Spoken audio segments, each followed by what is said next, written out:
소크라테스의 친구였던 철학자 카이레폰이 소크라테스를 찾아왔습니다. 그리고 아주 심각하게 물었다고 그러죠. 여보게 소크라테스, 이 세상에서 제일 지혜로운 자가 누군지 그게 난 궁금했어. 그래서 사람들 많이 물어봤더니 전부 자네라고 얘기를 하네. 내가 아폴론을 찾아갔어. 아폴론이 물었더니 아폴론이 자네가 가장 지혜롭다고 대답을 해줬어. 자네가 가장 지혜로운 이유가 뭔가? 이렇게 물었습니다. 소크라테스는 이 질문을 듣고 고개를 갸우뚱거리며 한참을 기웃거리더니 내가 지혜롭다고? 내가 별로 알고 있는 게 없는데. 그는 한참을 있다가 이렇게 대답했대요. 내가 방금 떠오른 생각인데 말이야. 나는 내가 아무것도 모른다는 것을 알고 있어. 근데 그 사람들은 아무것도 모르면서도 그 사실조차도 알지 못하고 뭔가 알고 있다고 착각하고 있기 때문에, 그래서 아무것도 모른다는 걸 아는 내가 더 지혜로운 게 아닐까? 이렇게 대답을 했다는 거예요. 여러분, 사람들의 지혜는 한계가 있습니다. 소크라테스의 고백처럼 질문에 질문을 더해도 결국 아무것도 모른다는 것을 깨닫는 것, 이것이 가장 큰 지혜라고 고백하고 있는 거예요. 인간이 갖고 있는 가장 큰 지혜는 내가 아무것도 모르는 거야 라고 고백한 거예요.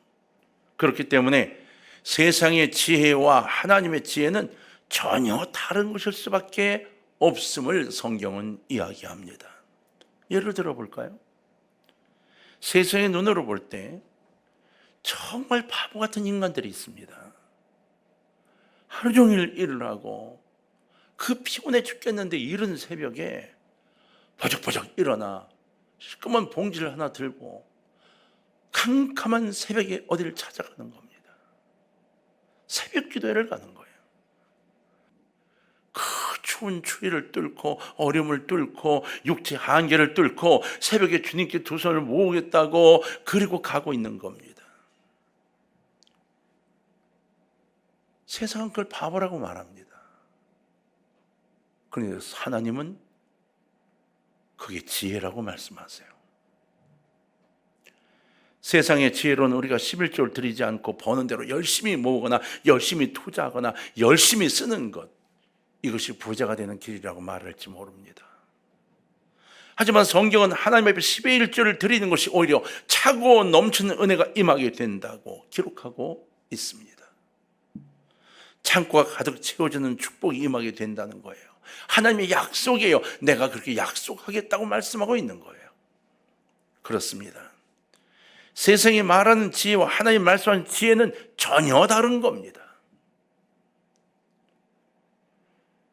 우리는 새벽에 임하시는 하나님의 은혜를 입고 사는 사람들이에요. 신앙의 눈으로 볼 수 있는 최고의 지혜가 무엇인가요?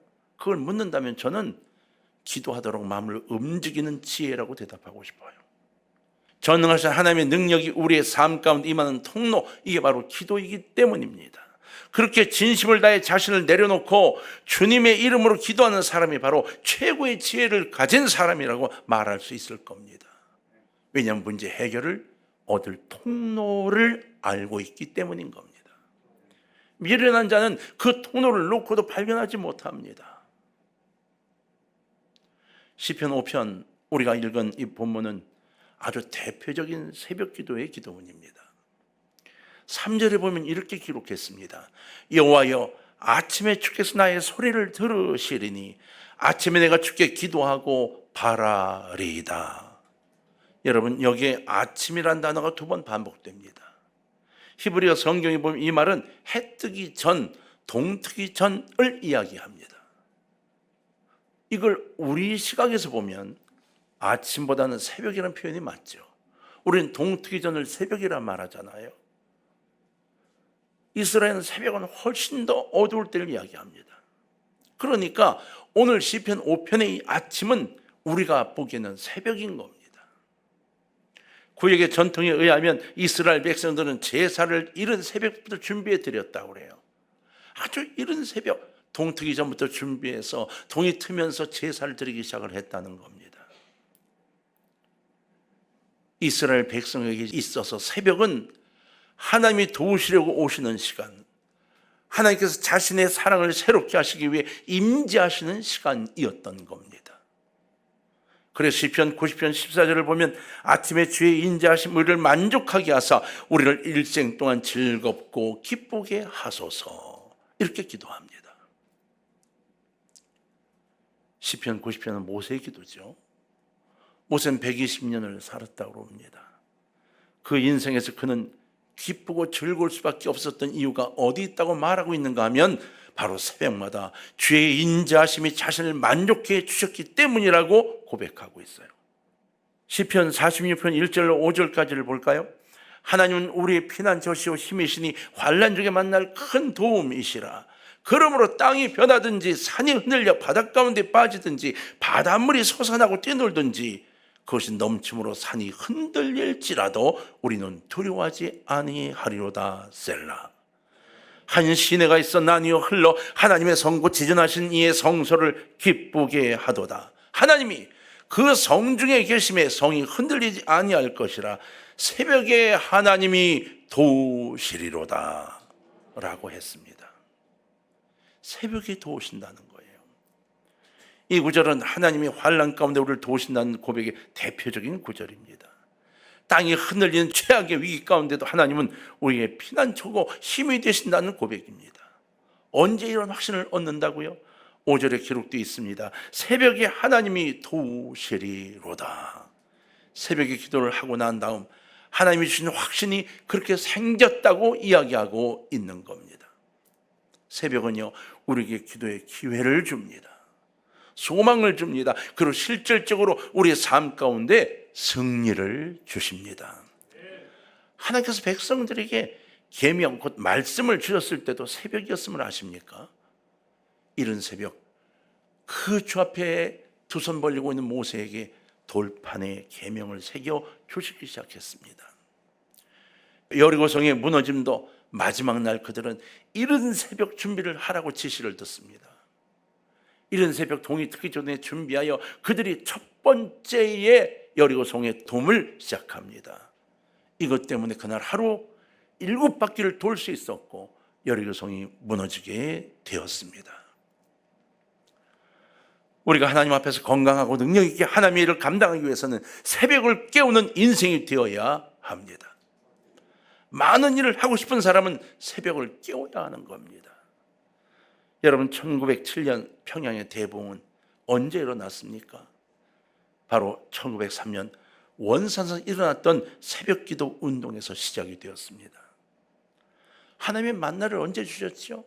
새벽에 주셨습니다. 밤이 지나 캄캄해도 없던 것이 새벽 이슬을 내릴 때 만나가 온 땅에 내렸습니다. 여러분, 먹기 위해서는 새벽에 눈을 떠야만 했습니다. 만나를 먹고 살기 위해서 먹어야 되니까 먹는 걸 주워 드리기 위해서는 새벽에 눈을 떠야 했습니다. 해가 뜨자마자 만나가 다 녹아 없어졌으니까 녹기 전에 빨리 일어나야 됐어요. 동트기 전에 일어나야 됐다고요. 그래서 이스라엘 사람들이 일어나서 만나를 다 거두어 드리고 하루를 시작한 거예요. 여기 하나님의 뜻이 있다고 저는 생각해요. 이스라엘은 40년 동안 특별 새벽 기도를 한 겁니다. 새벽을 깨우는 것은 하나님께서 주시는 축복의 길입니다. 하나님 주신 기적을 맛보는 길이고 하나님 주신 풍성한 축복을 맛볼 수 있는 가장 확실한 길입니다. 시편은 전체가 150편으로 되어 있어요. 근데 그 중에 제일 많은 시편에 현악에 맞춘 노래 이렇게 되어 있습니다. 이 비파나 이런 것에 맞춘 노래라는 거죠. 현악은 시를 읊듯이 사람들의 마음을 편안하게 만들어요. 근데 시편 5편은 관악에 맞춘 노래로 되어 있습니다. 딱 한 편입니다. 웅장한 소리를 내는 이 관악기를 가지고 나팔을 불러대고 막 그러면서 이 5편을 부르라는 거죠. 새벽에 하나님 앞에 일어나 기도하면서 나팔을 불듯이 마귀에게 그들의 패배를 선포해야 한다는 겁니다. 악한 마귀에 그들에게 하나님의 승리를 선포해야 하는 거예요. 새벽마다 깨어서 승리를 선언하고 하나님께서 우리에게 주시는 확실한 승리를 우리의 삶으로 보장할 수 있는 주의 종들 되시기를 주의 이름으로 부탁합니다. 이 새벽의 기도는 어떤 것들을 기도하는 것인가요? 본문 1절에 보면 여호와여 나의 말에 귀를 기울이사 나의 심정을 헤아려 주소서 그랬어요. 나의 심정을. 여기에 나의 말, 나의 심정 이런 말이 나오는데 그 유명한 박윤선 목사님은 이 주석을 하면서 그렇게 표현하셨어요. 내 속에서 부글부글 끓어오는 말이 있습니다. 내 가슴속에 맺힌 심정이 있습니다. 이렇게 얘기했어요. 이것을 주님께 토해내는 겁니다. 한나의 기도처럼 소리 없이 몸부림치는 모습과 같을 겁니다. 이것이 새벽의 기도인 겁니다. 여기서 그쳤나요? 아닙니다. 2절을 보면 나의 왕 나의 하나님이여 내가 부르짖는 소리를 들으소서 내가 주께 기도하나이다. 이렇게 고백했어요. 기도할 때 마음을 다해야 한다는 거예요. 여러분 그냥 쏭알쏭알 쌀이 배은 것을 이렇게 기도할 게 아니라 중심을 정말 다해 쥐어짜는 기도를 해야 되는 거예요. 나의 말을 들으소서 하나님, 나의 심정을 헤아려 주옵소서. 내 속에 있는 것들을 주 앞에 꺼내어 주님 앞에 토해내기를 원합니다. 이 소의 것들을 들어 주옵소서. 이 간절함이 있어야 된다는 거죠. 부르짖어야 합니다. 아무리나 승승장구해도 기도가 없는 사람의 특징이 무엇인지 아십니까? 절망하고 낙심하게 되는 일이 곧 생긴다는 것입니다. 우리는 절망과 낙심을 실패하는 사람이 하는 것이라고 착각합니다. 아닙니다. 승리하고 산다고 생각하는 사람들 반드시 낙심과 절망을 얻도록 되어 있습니다. 왜? 악한 것이 그냥 두지 않기 때문입니다. 사랑하는 성도 여러분, 기도가 없이 낙심과 절망에 빠져들지 않도록 기도하는 분이 되기를 바랍니다. 절망의 원인이 크게 두 가지로 나눌 수 있는데 하나는 과도한 책임의식과 이기심 때문이라고 그래요. 이 책임의식과 이기심이 절망을 가져온다는 거죠. 이 대표적인 사람이 모세일 수 있습니다. 이기심 때문에 절망한 사람 대표적인 사람이 요나죠. 둘이 이야기를 잠깐 볼까요? 모세는 어땠나요? 이스라엘 백성들은 만나만 주니까 맛이 없어서 막 난리가 났습니다. 배가 고파서가 아닙니다. 뭐 맛이 없다는 겁니다. 맨날 만나만 먹냐고. 처음엔 만나를 줬더니 행복해하더니 맨날 만나만 먹냐고 그냥 난리가 났습니다. 배가 고파서 온 게 아닙니다. 힘들어서 온 게 아닙니다. 배가 부르니까 이제 맛을 따지기 시작한 겁니다. 그래서 모세가 뭐라고 기도합니까? 민수기 11장 11절로 14절을 보면 이렇게 되어 있습니다. 모세가 여호와께 여짜오되, 여러분 잘 보십시오. 어찌하여 주께서 종을 괴롭게 하시나이까? 어찌하여 내게 주의 목전에서 은혜를 입게 하지 아니하시고 이 모든 백성을 내게 맡기사 내가 그 짐을 지게 하시나이까? 이 모든 백성을 내가 배웠나이까? 내가 그들을 낳았나이까? 어찌 주께서 내게 양육하는 아버지가 젖 먹는 아이를 품듯 그들을 품에 품고 주께서 그들의 열조에게 맹세하신 땅으로 가라 이렇게 하시나이까? 이 모든 백성에 줄 고기를 내가 어디서 얻으리까? 고기를 달라고 하도 아우성치니까 이제 모세가 하나님한테 막 시비를 거는 거예요. 화가 나가지고 어디 고기를 다 얻을 수 있습니까? 그들이 나를 향해 울며 이르되 우리에게 고기를 주어 먹게 하라 하온즉 책임이 심히 중하여 나 혼자는 이 모든 백성을 감당할 수 없나이다. 책임감 때문에 너무너무 괴로워서 책임이 심히 중하여 이렇게 기도했어요. 이른 새벽 주 앞에 매달린 거죠. 주님께 부르짖은 거예요. 여러분 맞습니다. 주님께 부르짖지 않으면, 주님께 두서마 기도하지 않으면 누구보다 일에 치이게 됩니다. 일에 눌리게 됩니다.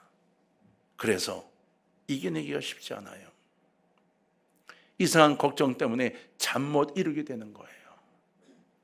새벽 기도가 왜 중요합니까?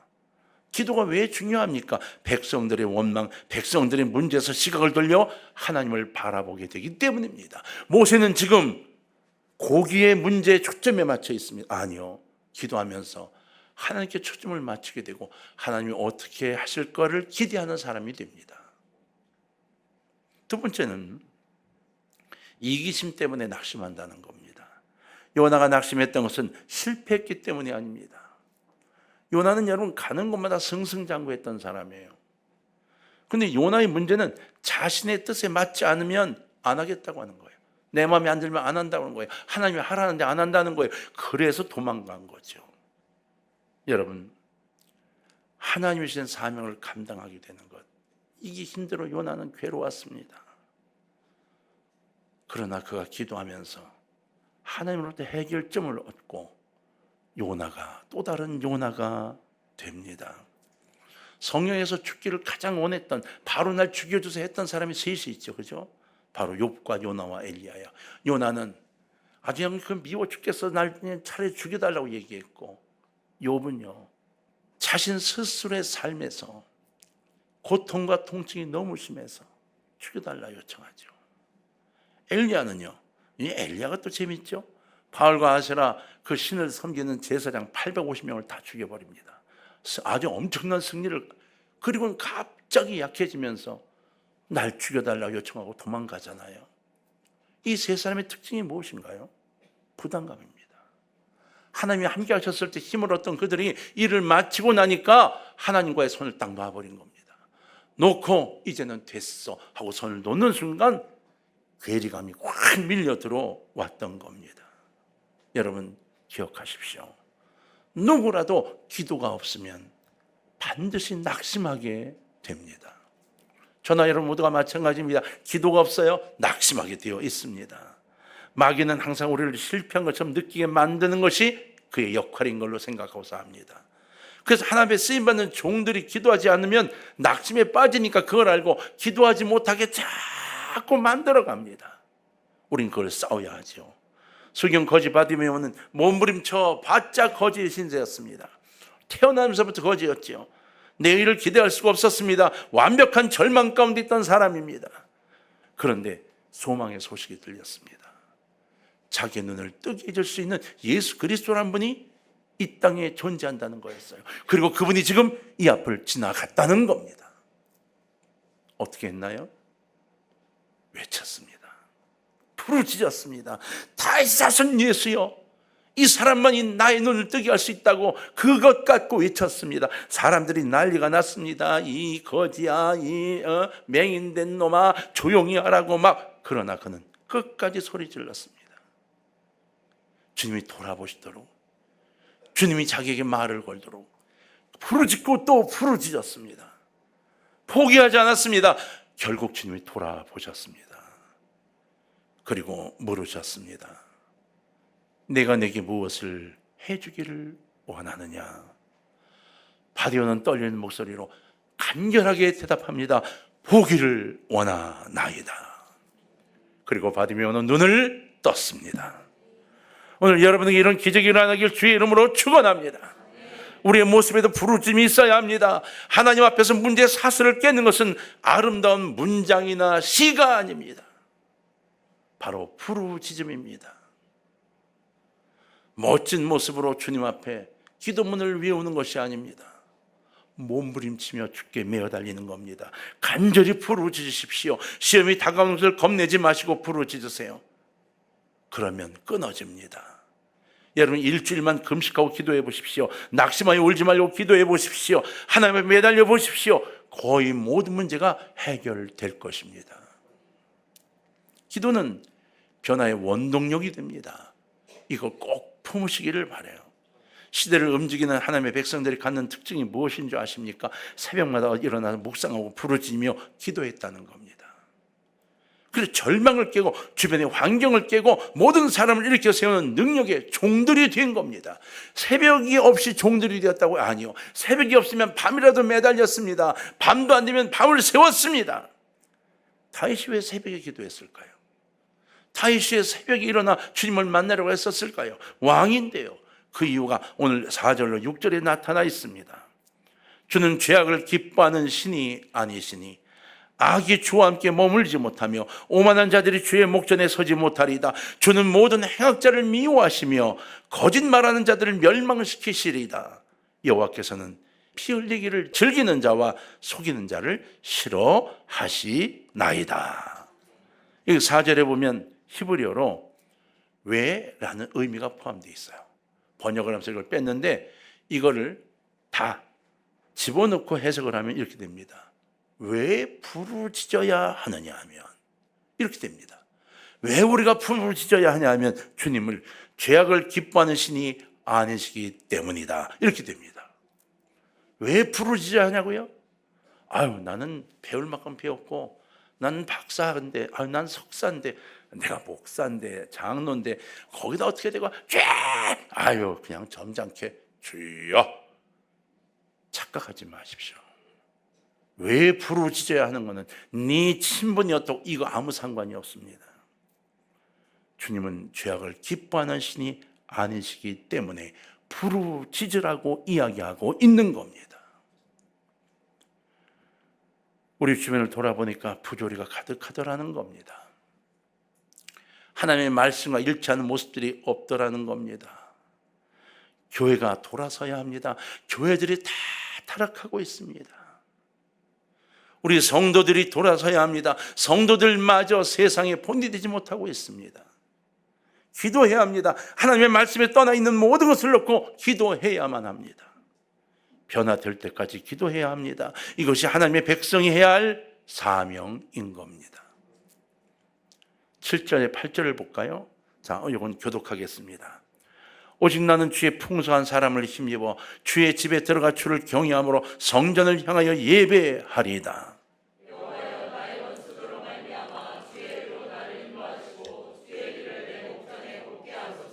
아멘. 우리가 이 땅을 변화시키기 위해서 제일 먼저 해야 할 일이 무엇이라고 말씀하고 계신가요? 예배입니다. 예배는 하나님께서 전신갑주로 무장하게 해주신 훈련의 시간이며 축복의 시간입니다. 예배는 전능하신 하나님의 능력이 우리의 삶 가운데 임하는 정말 하나님의 축복의 시간입니다. 그래서 예배에 승리하면 일주일이 승리하는 것이 됩니다. 예배에 실패하면 일주일 동안 패배를 할 수밖에 없습니다. 이사야 60장 1절로 3절에 보면 일어나라 빛을 발하라 이는 내 빛이 이르렀고 여호와의 영광이 네 위에 임하였음이니라. 보라 어둠이 땅을 덮을 것이며 캄캄함이 만민을 가리키려니와 오직 여호와께서 내 위에 임하실 것이며 그의 영광이 내 위에 나타내리니. 3절 다 같이 합니다. 시작. 할렐루야. 광명으로 나오리라. 하나님의 영광은 예배를 통하여 우리 머리 위에 임하는 겁니다. 이 시간 놀라운 성령의 역사가 우리에게 임하고 있습니다. 하나님의 능력은 예배를 통해 우리에게 임하는 것입니다. 우리의 삶이 전쟁임을 잊지 마십시오. 우리는 하나님의 말씀과 어긋나 있는 부분을 기도하고 말씀을 듣고 현장에 들어가서 전쟁을 해야만 합니다. 기도와 예배로 다져진 십자가의 군병에게는 세상이 만만해 보이게 됩니다. 그러나 부딪히고 부딪혀서 싸우기 위해서 만만함을 갖는 이들은 바로 예배로 다져진 이들이에요. 기도가 되지 않고 예배로 다져지지 못한 이들은 두려움 가지고 세상을 향해 발걸음을 내딛게 됩니다. 우리가 오늘 이렇게 함께 모여 예배를 드리는 이유가 무엇입니까? 무장하는 이유가 무엇입니까? 일주일 동안 나서 싸우기 위해서입니다. 수요 기도에 모이는 이유가 뭡니까? 싸우다가 지친 이들이 모여서 재충전을 받기 위해서 모이는 겁니다. 힘드니까 말아야지 더 힘들어집니다. 수요일 나와 기도하며 재충전받고 교회를 떠날 때 두 주먹 불 끈지고 주여 하고 나가 승리하는 사람이 되기를 부탁합니다. 아침마다 나와서 부르짖는 이유가 뭘까요? 바로 오늘도 이 싸움에 승리를 주시옵소서, 오늘도 여리고성을 무너뜨리게 해 주옵소서라는 기도를 하기 위해서입니다. 그렇기 때문에 우리가 드리는 예배는 비장함이 있어야 합니다. 그냥 늘어진 자세로 그냥 잠이 오는 대로 있는 게 아니라 비장함을 가지고 간절함을 가지고 승리의 외침이 가득한 예배가 되어야 합니다. 사랑하는 성도님들, 12절의 약속을 아멘으로 받으시기를 제발 부탁을 드립니다. 12절 여호와여 주는 의인에게 복을 주시고 방패로 함같이 은혜로 그를 호위하시리로다. 주는 의인에게 복을 주십니다. 방패로 막아주시고 은혜로 호위해 주십니다. 이 놀라운 축복이 여러분 모두에게 있기를 주의 이름으로 축원합니다. 하나님께서 은혜로 우리를 호위해 주시고 방패로 막아주시겠다고 말씀하고 있습니다. 우리의 경호원이 누구라고요? 바로 하나님이시고 하나님의 말씀이고 천군과 천사인 겁니다. 불기둥과 구름기둥이 항상 이스라엘을 앞서갔습니다. 그런데 여러분 딱 한 번 뒤로 간 적이 있죠. 언젠가요? 홍해를 건너기 전입니다. 애국 군대들이 이스라엘을 쳐 죽이겠다고 몰려왔을 때 구름기둥과 불기둥이 뒤로 건너가 그들을 막았습니다. 이스라엘을 보호했습니다. 여러분 믿으십시오.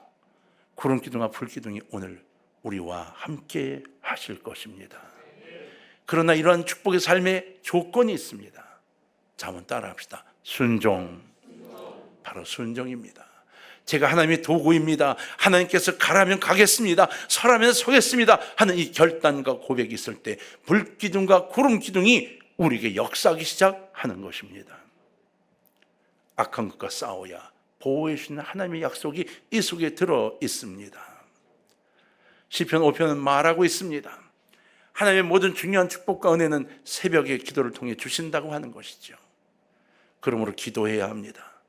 처음에는 묵상과 나의 심정을 주님 앞에 드리는 것으로 시작해서 부르짖음으로 끝나고 명령으로 끝나야 해요. 사탄에게 명령하고 예수 그리스도의 이름으로 승리하기를 명령하고 새벽의 기도를 마무리하시기를 바랍니다.